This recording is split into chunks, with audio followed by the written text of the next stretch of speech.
How's everybody doing? Let me hear a cheer. Is that the best you can do? All right, that's a little better. Well, we're getting on to the more of the awards, but as part of the awards ceremony this year, we also have a special award, and also we have a keynote speaker for us tonight. And it's my real honor to introduce Bill Reilly, a former EPA administrator, amongst many other things, as our, not only an awardee, but also as our keynote speaker. I think probably everybody here has a pretty good sense of Bill's career, but I'm just going to say a few words about them. You know, he serves, and a number of the World Wildlife Fund folks who are here tonight have enjoyed this. He's served as the president and chairman of the board of the World Wildlife Fund, president of the Conservation Foundation, director of the Rockefeller Task Force on Land Use and Urban Growth. I'm just starting. He also chaired the board of the Global Water Challenge and at the Climate Works Foundation. He serves on the executive committee of the U.S. Water Partnership and the board of the Center for Strategic and International Studies. And to show you Bill's universal appeal, President Clinton appointed Bill Reilly to be the founding trustee of the Presidio Trust in the city of San Francisco. And President Obama appointed him co-chair of, I think, one of his favorite tasks he's ever had, to be the co-chair of the National Commission on the BP Deepwater Horizon oil spill and the future of offshore drilling. You know, for 20 years, he's been an advisor for TPG Capital, an international investment partnership, and he's been the founding partner of Aqua International Partners. So I could go further, but one of the things that's, you know, from me, most important is Bill was the EPA administrator from 1989 to 1993 with George H.W. Bush as president. And that is the time that I was Secretary of the Environment for the state of Maryland. So I had to deal with Bill as a state commissioner, which I know, Bill, those were the favorite people that you dealt with when you were EPA administrator. So I thought I would say a couple of things about some of the things he did during that time as EPA administrator, which are not necessarily on this kind of straightforward agenda, but one that's very important to this group, and it is like, if you have some of the points of origin of the work that's going on now, from the Paris Agreement to the work we're all doing at the engineering and policy level, you can go all the way back to 1990 during the Rio conference when the UN Framework Convention for Climate Change was adopted. Bill was the head of the US delegation when that happened, and that treaty has been ratified by the United States Congress.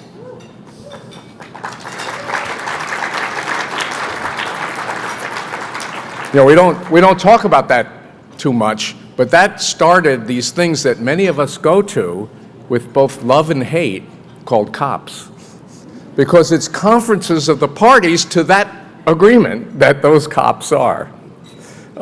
So Bill, thank you so much. And believe me, there's 1,000 stories just in that, on that delegation, that I'm not going to go on to because we can't be here all night.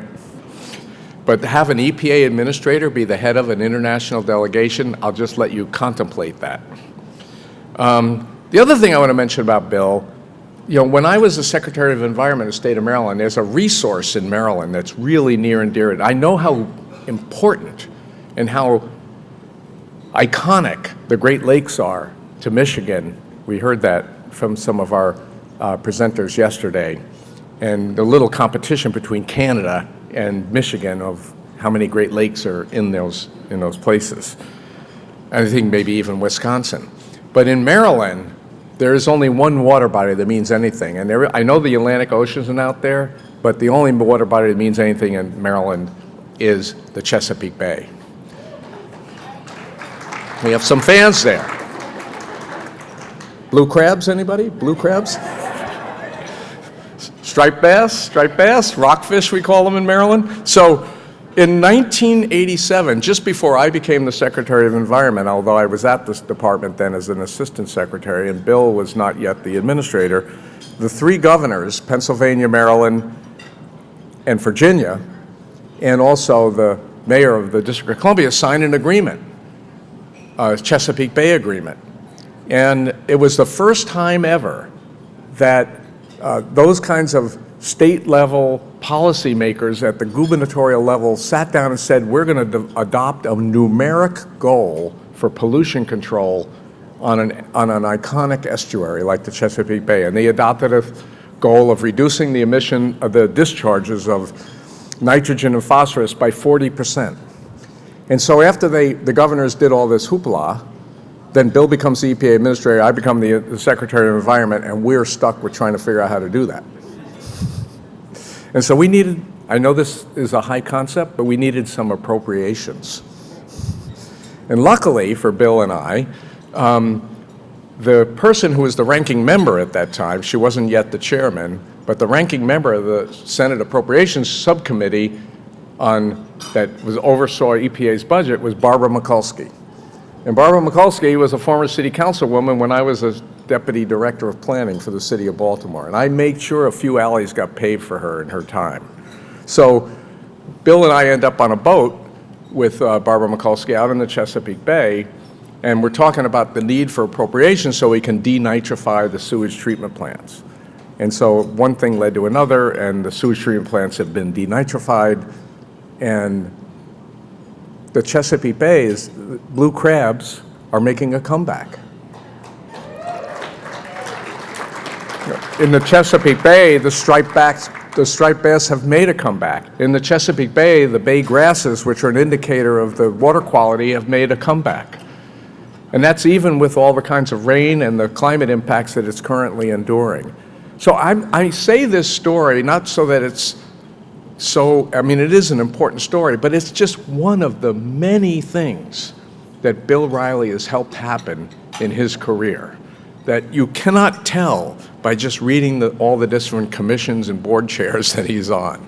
I mean, it's his sight, his vision, his ability to get people to see what needs to be done that is really important. So Bill, we are immensely honored, and it is amazingly an honor for all of us to be able to recognize you tonight for this award. So, and if you could come up, I think we'll just do this straight up.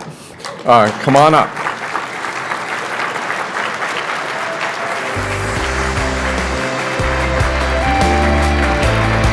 Let's move out.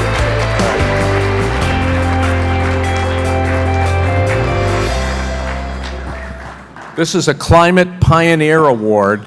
This is the guy that was the head of the delegation that created the UNFCCC. Pioneer.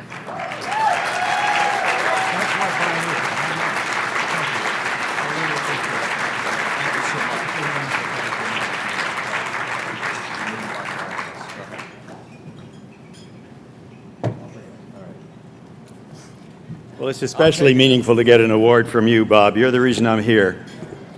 I was reminded, as you mentioned, the nitrifier plant. We call them tertiary plants. And I remember very early in their evolution, I was a senior staff member at the President's Council on Environmental Quality in the Nixon administration. We took the president to one of those plants. And he went through the plant and entered at the malodorous beginning of the material as it was filtered into the plant. And about 10, 15 minutes later, he'd had the tour, and the person who was running the plant stood him up next to a spigot and put a glass under it and filled it up. And Nixon went white. He realized he was supposed to drink that. And then he got a sly grin. And he turned to his press secretary, Ron Ziegler, and he said, "Here, Ron, why don't you drink this?" Ron drank it, and the president walked away. And after the cameras and the press had moved on, Ziegler was heard to say to some of us, "Well, it can't be the first time that a press officer has drunk shit for his boss." But actually, maybe literally it is.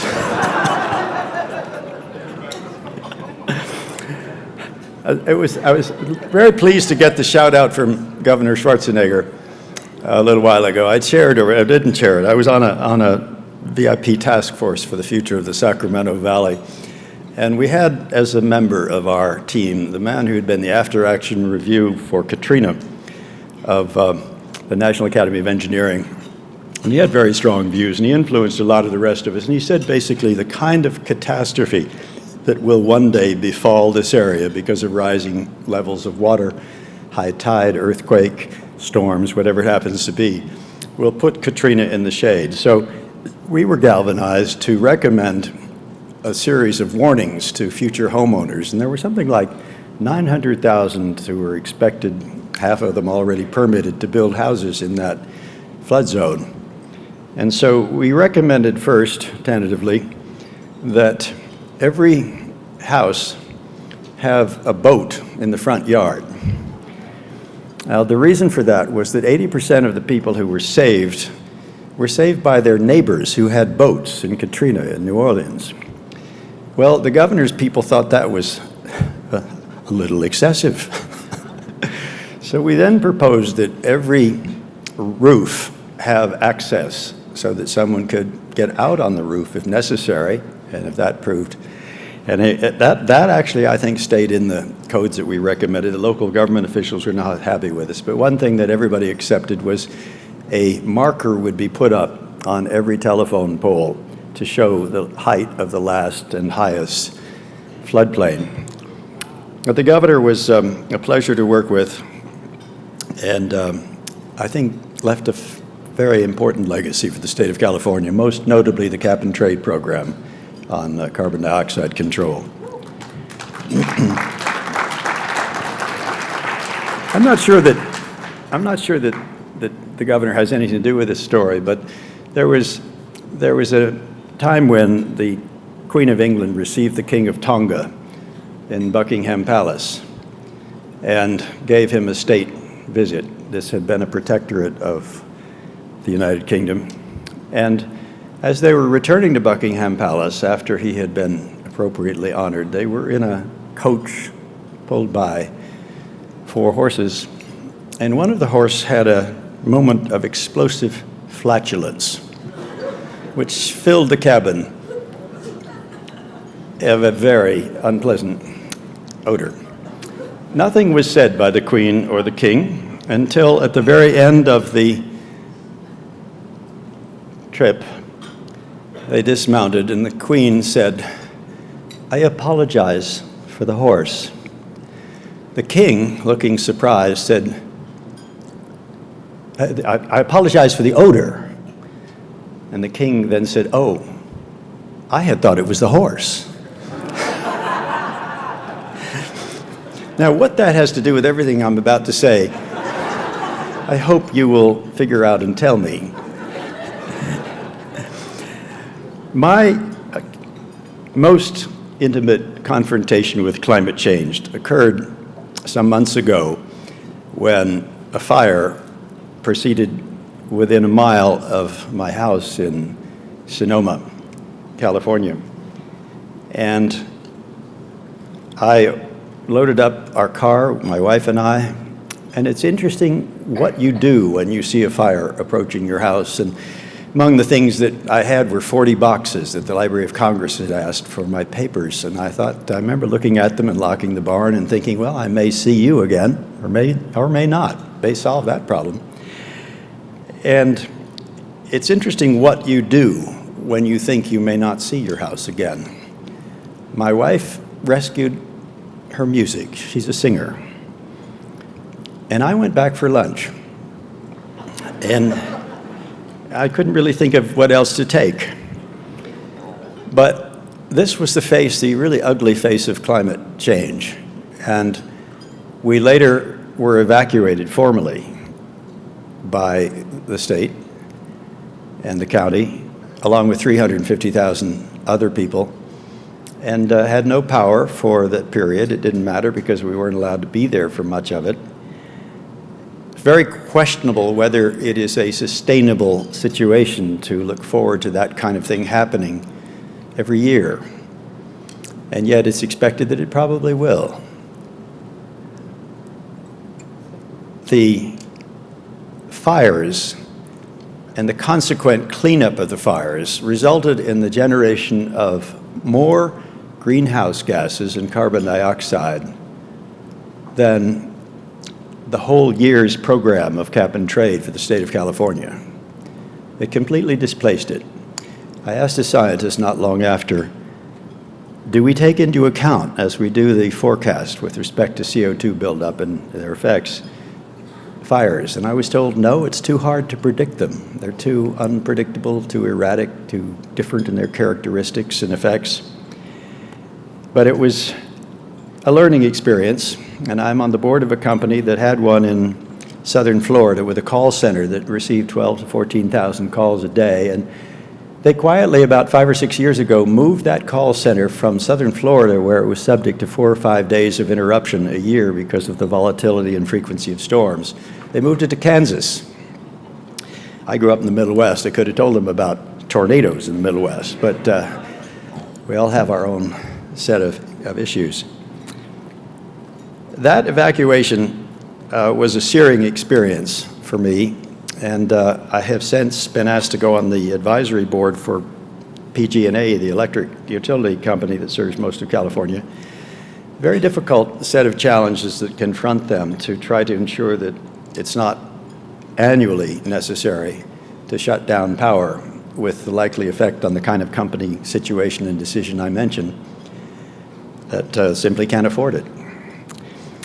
Well, during the past several years, I have had frequent occasion to discuss the environment with my close and much admired friend Bill Ruckelshaus, who died a few months ago.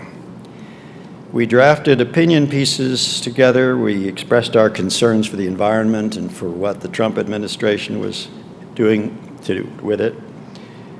We had endorsed Hillary Clinton, 2 Republicans who did that for president. And we co-signed an amicus brief in support of President Obama's Clean Power Plan and its legality and its authorization under the Clean Air Act. He would sometimes reflect on how very different was the national mood when he was EPA administrator. He was the first.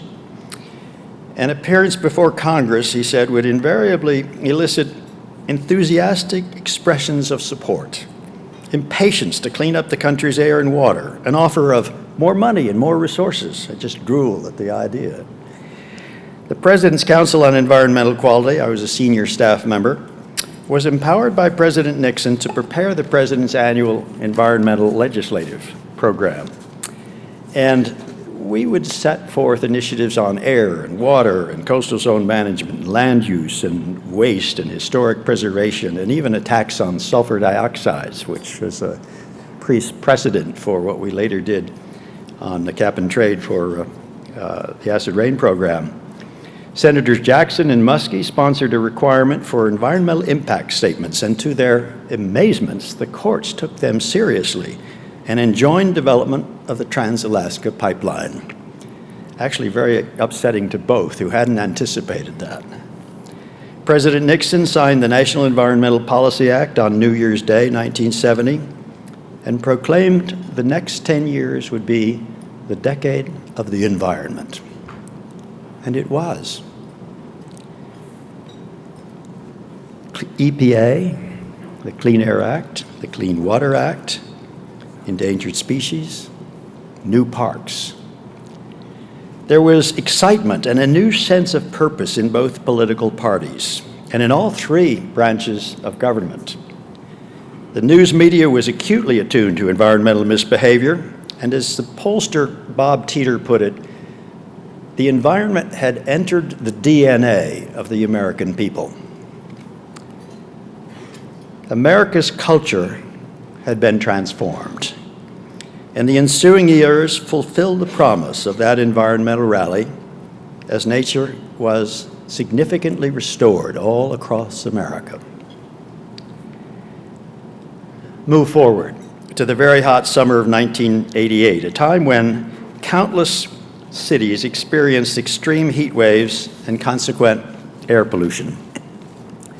The summer coincided with the presidential campaign, and the news was full of stories about air inversions, suffocating heat, a hole in the ozone layer, climate change, acid rain, and medical waste washing up on the shores of New Jersey and Long Island. George Bush seized the public imagination to promise a new Clean Air Act and to bring the White House effect, as he put it, to bear on the greenhouse effect, to be the environmental president. And on acid rain and no net loss of wetlands and the Convention on Climate Change, which Bob mentioned, and the strengthening of the Montreal Protocol to protect the ozone layer, and new parks and precedent-setting wild and scenic rivers numbers, as well as environmental enforcement, and EPA budgets, he was the environmental president. But during his 4 years, he never embraced CO2 reductions, and his State Department frustrated efforts by Germany, the UK, and Japan to embrace a treaty commitment to do so. In his book, Losing Earth, Nathaniel Rich writes that the Bush years were the last time when it would have been possible to engage the threat of global warming. And he points out that in the 30 or so years since then, the United States and the world have emitted more greenhouse gases than in all of history prior to 1989.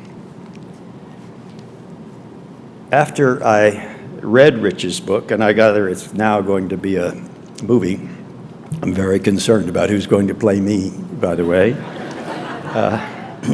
I hope I have some say in that. I got in touch with former Senate Majority Leader George Mitchell and asked him if I had succeeded in convincing President Bush to propose greenhouse gas reductions as a matter of law, could we have got the Congress to enact them? We had beaten Congressman Dingell and Senator Byrd to pass the Clean Air Act. Could we have done it again? Mitchell said, "I don't think so. However, I didn't think you could have gotten clean air, but you did." Well, it isn't as though we didn't have the data regarding climate. The Intergovernmental Panel on Climate Change and the National Academies of Science had both expressed the conclusions of mainstream science. The planet was warming and human-caused emissions were responsible. There wasn't yet the dramatic and incontrovertible effects we see today, but there were models and forecasts. The models have proved remarkably accurate. Their only flaw was to underestimate the speed of climate change. The scientists tended to extrapolate from historical experience. What else do you have? When there are no real precedents in human history. Insurance companies are coping with that very problem now.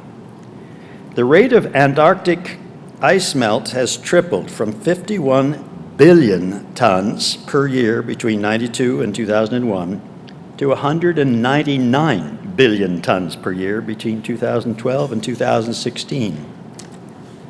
Greenland's melting increased from 34 billion tons per year in 92, 2001 to 247 billion tons between 2012 and 2016. The pace of sea level rise has more than doubled. What required 60 years for sea level to rise 6 inches will now happen in 16. And I won't cite the data on warming or the occurrence of 500-year storms at intervals of 2 in Houston, or record sunny day flooding, which is a new phenomenon not previously known, 90-degree temperatures in Alaska, which for the first time have been experienced, 113 in Berlin. By the way, the Germans have a penetration of 3% in air conditioners. One can expect that there will be a very profitable air conditioner business in Berlin. A threefold increase in 95-plus days in Chicago versus the 20th century average of 15.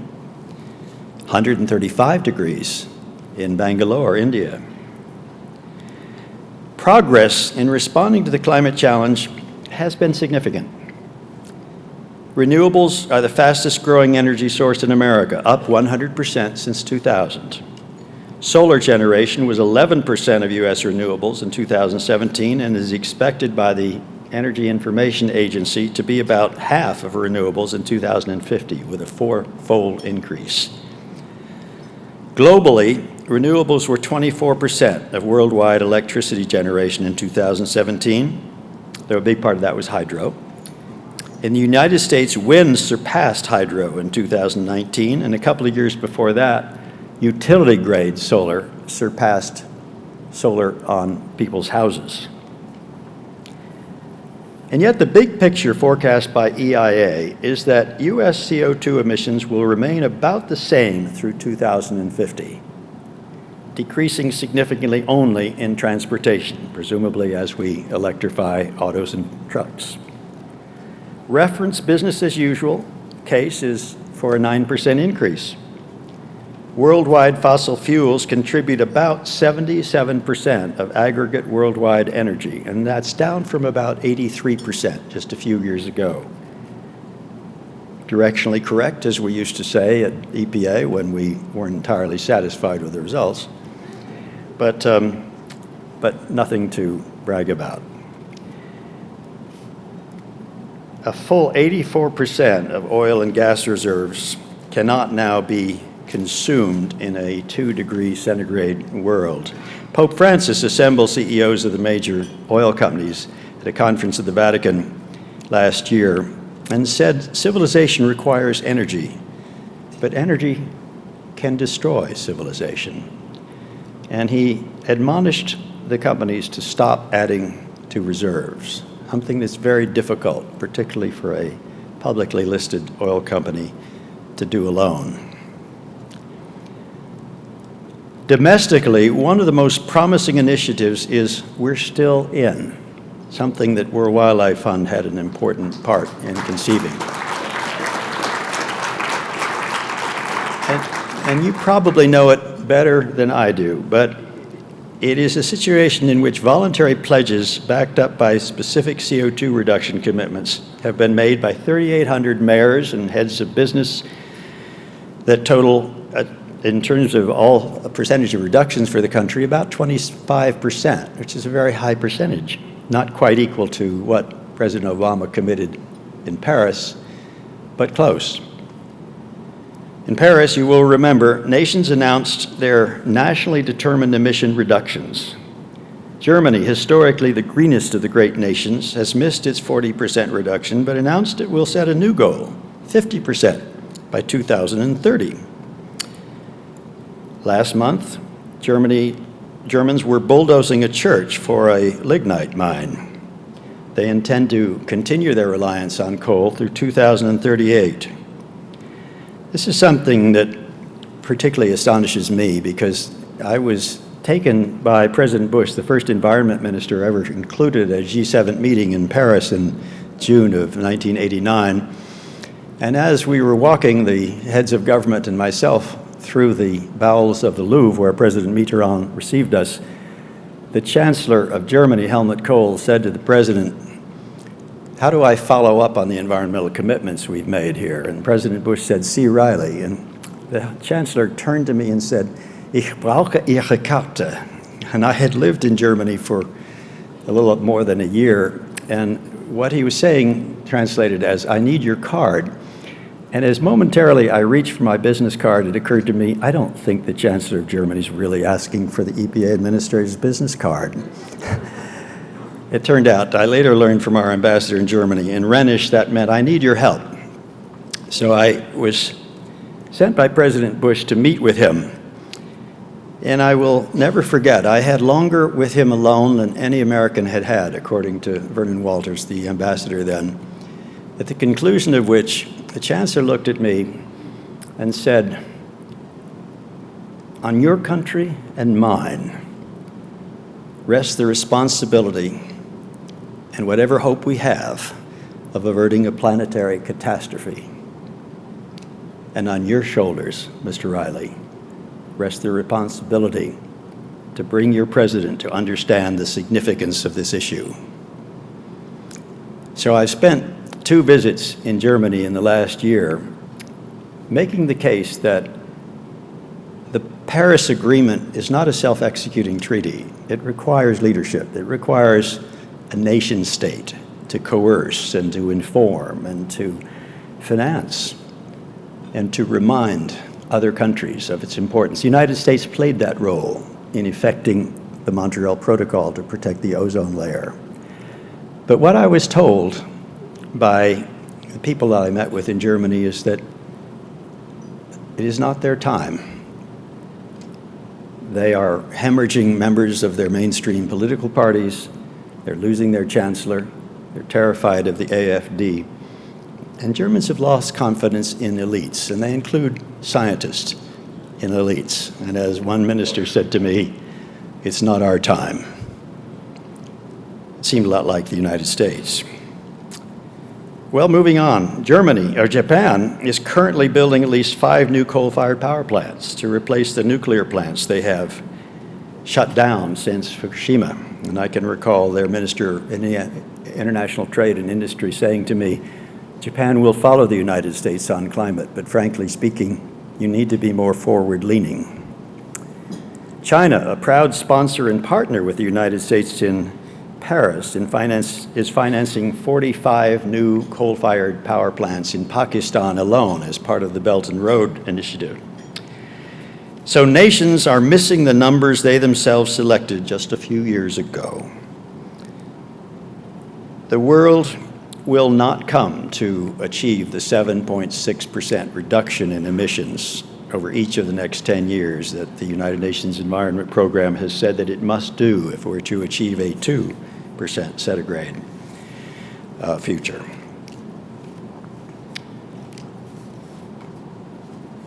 America must lead again.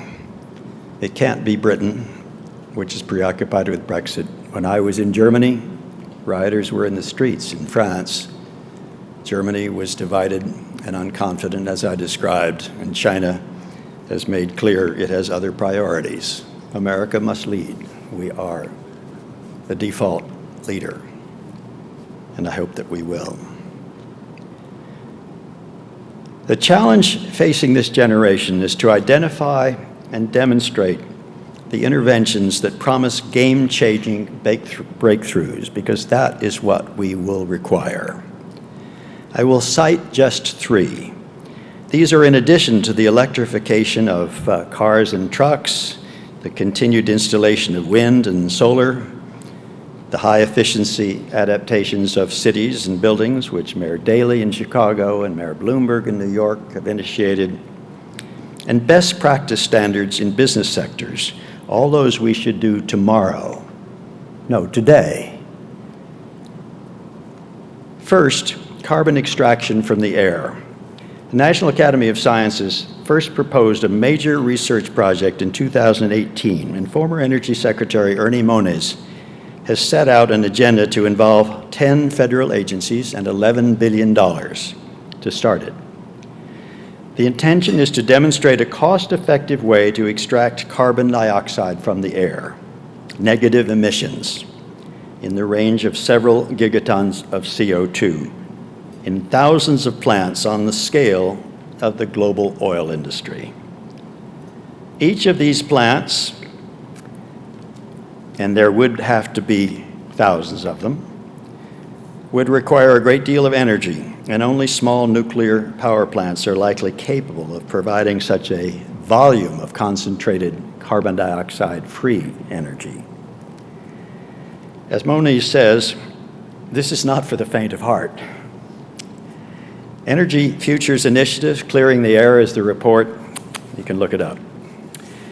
Second, the Salk Institute is researching a plant that can store excess CO2. The Harnessing Plants initiative involves influencing the genes that control root size and produce a substance called suberin. The substance occurs widely in plants, and it is a major component of cork. It resists decay. The scientist got the idea when he was trolling waste dumps for his father's waste business. Corks, he noticed, never disappear. They don't decay. Salk is looking to isolate the gene that influences its production. It enriches soil and helps plants resist stress. It is said to have the potential to achieve a 20 to 46 reduction in the excess carbon dioxide emissions produced each year by human activity. Third, recent research indicates that seaweed farming has the potential to sequester up to 10 gigatons of CO2 by 2050, and at the same time, reversing dead zones, providing fish nurseries, improved coastal resilience, and jobs for coastal communities. Professor Carlos Duarte is the world's authority on microalgae and carbon and is chief scientific advisor to Oceans 2050, which is run by Alexandra Cousteau, the granddaughter of Jacques Cousteau. The ambition is to restore in one generation what it required 3 to destroy. Oceans 2050 is about to launch an effort to advance the science of sequestration in sediment and develop a voluntary carbon protocol allowing seaweed farmers to monetize the carbon benefits. The first such company has recently started off the coast of Maine. Lobstermen love it because it employs them throughout the winter. Kelp is an extremely rapid grower and sequester of carbon.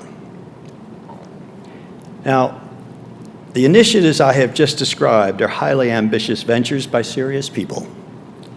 There is a sense of excitement and discovery when you talk to them, a purposeful engagement in a serious cause. That is how I believe we should engage the changing climate, with a delight in the challenge and a culture of confidence. Treat the science deniers with respect. Avoid adding to the contempt and acrimony that currently characterizes American political life. Recall that the cause of environmental protection is a remarkably successful one. The writer Greg Easterbrook has identified the environment as one of the 2 great successes of post-World War II social policy, along with Social Security. Remember how I described the early 70s? All 3 levels of government, both parties, the courts, the press, NGOs, business. It was a time of great ambition and experimentation, and of unifying purpose and joy. We need to reclaim it. We need to reclaim the uplifting vision of America it exhibits. Harvard professor Jill Lepore has written that American historians have ceased to write the national story, but have focused on our failures and defects and how we have not lived up to the founders' ideals. What we have here is an invitation to rediscover our confident culture. Daniel Patrick Moynihan wrote, "The central conservative truth is that it is culture, not politics, that determines the success of a society. Central liberal truth is that politics can change a culture and save it from itself." Let us remember what has worked so well for us, and that if the American story can be summed up in a word, that word is success.